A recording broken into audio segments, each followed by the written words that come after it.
आपण शिवसेनेत आहोत हे धंगेकरांच्या लक्षातच येत नाहीये असं अजित पवार म्हणतायत। आपण मित्रपक्ष आहोत याचं भान सर्वांनी ठेवायला हवं असं देखील अजित पवारांनी म्हटलंय। तर अजितदादा घायवळवर बोलले तर समाधान वाटेल असं धंगेकरांनी म्हटलंय। सरकारमध्ये अजित पवारांचं किती ऐकतात याची मला शंका आहे असंही धंगेकर म्हणतायत।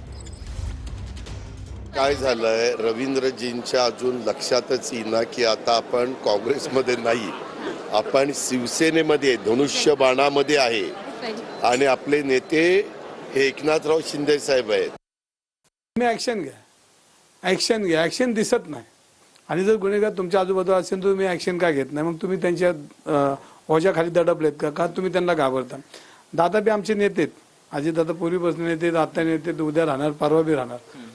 पण हे सगळ्यांना दिसतंय हे, मग ह्याच्यावर ऍक्शन का होत नाही? ह्याच्यावर जरी दादा बोलले तर बऱ्यापैकी मला त्यांचं समाधान वाटेल। पण दादांचं नम्रपणे सांगतो कितपत ऐकतात हे मला माहित नाही। म्हणजे अजित पवारांचं पुढे किती ऐकतात ओके असं म्हणणं आहे। म्हणजे दादा अजित दादांचं या सिस्टीम किती ऐकते हे मला जरा शंका वाटते।